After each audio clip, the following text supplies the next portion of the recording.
everyone. Stress, oh my gosh, we all feel it, and this year has been especially taxing. But have you ever found yourself in the position of needing to buy a home long distance? That can be really stressful, right? But it can be done without a lot of stress, or at least a lot less stress than you think, and this video is going to help you with that. I'm giving you 5 tips to help make your life easier.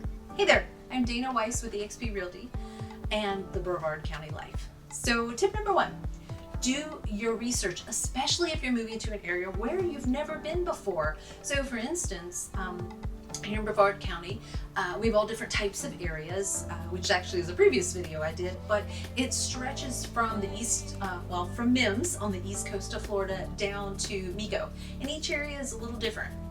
And that's just the riverside. And then we also have the beachside part of Brevard.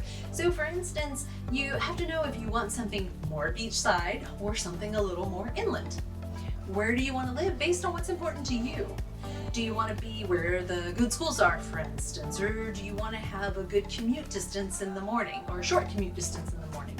Do you want to be where there are lots of families with small kids because that's what you have? Or do you want to be where you can be in walking distance of things? So do your research and start trying to narrow it down so that you're only going to come to town, well, let's say for a long week. You're not looking at the houses that are 30 miles apart, because that would be really taxing.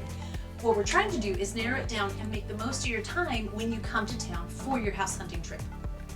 Tip number 2, see if you can find a real estate agent in the area who will help you long distance. I'm working with several families currently that are actually in California, a long way from Florida.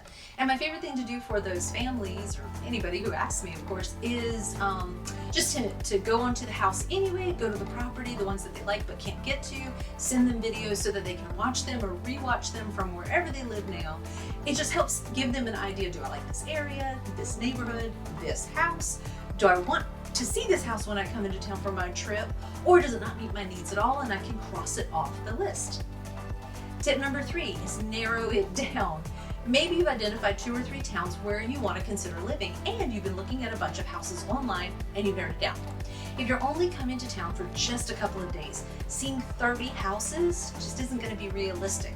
It's going to be incredibly stressful for you, and that's actually what we're trying to diminish here with this video. So for you, that many houses will just all blend together.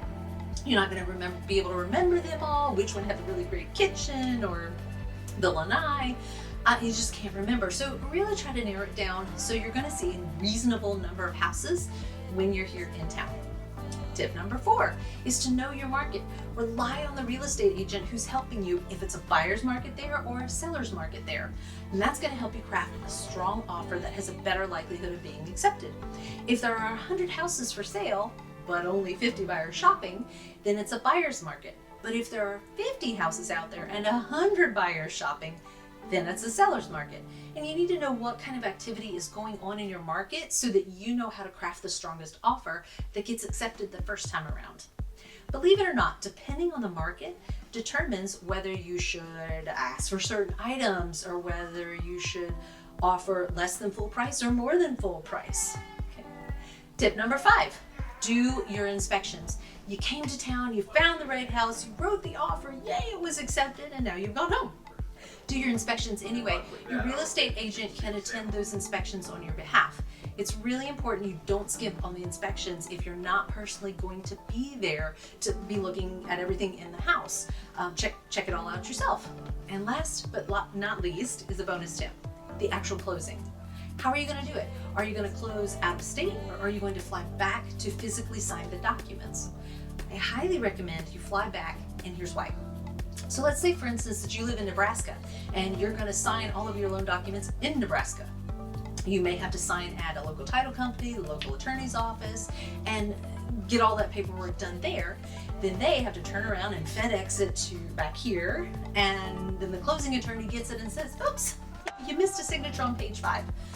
That is a huge pain. It can delay your closing, and then the seller's not happy, you're not happy, nobody's happy because it didn't close on time, simply because of a clerical error. There's also an additional fee for doing that. So by the time you add a couple $100 worth of fees, you probably could have bought a plane ticket to just finish the transaction here in town. If at all possible, fly or drive to Melbourne, sign all the paperwork, and then go back to your town again. there's less likelihood of something going wrong. So now you know how to make your life easier and less stressful if you're buying a house long distance. So if you're coming to the Melbourne area of Florida, check out my video where I talk about the things you should know before moving here. I hope this has been helpful if you're looking to buy long distance. Thanks so much for watching, and remember, make the wise choice.